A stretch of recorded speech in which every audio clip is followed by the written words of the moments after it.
ਬਾਬਿਓ ਜ਼ਿੰਦਗੀ ਦੇ ਵਿੱਚ ਅਗਰ ਤੁਸੀਂ ਕਾਮਯਾਬੀ ਹਾਸਲ ਕਰਨਾ ਚਾਹੁੰਦੇ ਹੋ ਨਾ, ਆਪਣੀ ਮਾਂ ਦਾ ਦਿਲ ਠੰਡਾ ਰੱਖਿਆ ਕਰੋ, ਮਾਂ ਦੀਆਂ ਦੁਆਵਾਂ ਲੈ ਕੇ ਟੁਰਿਆ ਕਰੋ।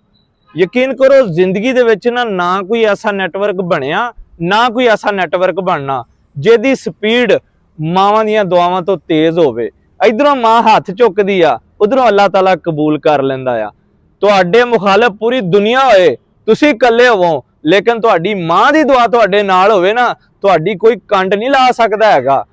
ਕਹਿੰਦੇ ਆ ਪੁੱਤਰ ਭਾਵੇਂ 7 ਸਮੁੰਦਰ ਪਾਰ ਹੋਵੇ, ਮਾਂ ਘਰ ਬੈਠੀ ਹੋਈ ਦੁਆ ਕਰਦੀ ਹੈ ਕਿ ਯਾ ਮੇਰੇ ਸੋਹਣਿਆ ਰੱਬਾ, ਯਾ ਅੱਲਾਹ ਪਾਕ ਮੇਰਾ ਪੁੱਤਰ ਪਰੇਸ਼ਾਨ ਆ, ਯਾ ਅੱਲਾਹ ਪਾਕ ਉਹਦੀਆਂ ਪਰੇਸ਼ਾਨੀਆਂ ਦੂਰ ਫਰਮਾ ਦੇ, ਯਾ ਅੱਲਾਹ ਮੇਰੇ ਪੁੱਤਰ ਨੂੰ ਕਾਮਯਾਬੀਆਂ ਦੇ ਦੇ। ਇਧਰੋਂ ਮਾਂ ਹਾਲੇ ਮੂੰਹ ਤੇ ਹੱਥ ਨਹੀਂ ਫੇਰਦੀ, ਅੱਲਾਹ ਪਾਕ ਕਬੂਲ ਕਰ ਲੈਂਦਾ ਆ।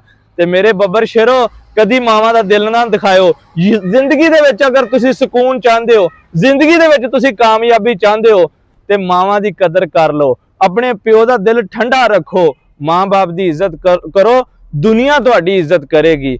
ਤੇ ਜਿਨ੍ਹਾਂ ਭਰਾਵਾਂ ਤੋਂ ਕਦੀ ਮਾਂ ਬਾਪ ਦੀ ਗੁਸਤਾਖੀ ਹੋ ਗਈ ਆ, ਤੇ ਸੋਹਣੇ ਰੱਬ ਤੋਂ ਤੋਬਾ ਕਰ ਲਓ। ਅਗਰ ਤੁਹਾਡੀਆਂ ਮਾਵਾਂ ਤੁਹਾਡੇ ਬਾਪ ਜ਼ਿੰਦਾ ਆ, ਜਾ ਕੇ ਪੈਰਾਂ ਤੇ ਹੱਥ ਰੱਖ ਕੇ ਕਹੋ ਮਾਂ ਜੀ ਮੇਰੇ ਤੋਂ ਗਲਤੀ ਹੋ ਗਈ ਆ, ਅੱਬੂ ਜੀ ਮੇਰੇ ਤੋਂ ਗਲਤੀ ਹੋ ਗਈ ਆ, ਮੈਨੂੰ ਤੁਸੀਂ ਵੀ ਮਾਫ ਕਰ ਦਿਓ। ਤੇ ਦੁਆ ਕਰੋ ਕਿ ਮੈਨੂੰ ਅੱਲਾਹ ਪਾਕ ਵੀ ਮਾਫ ਫਰਮਾ ਦੇਵੇ।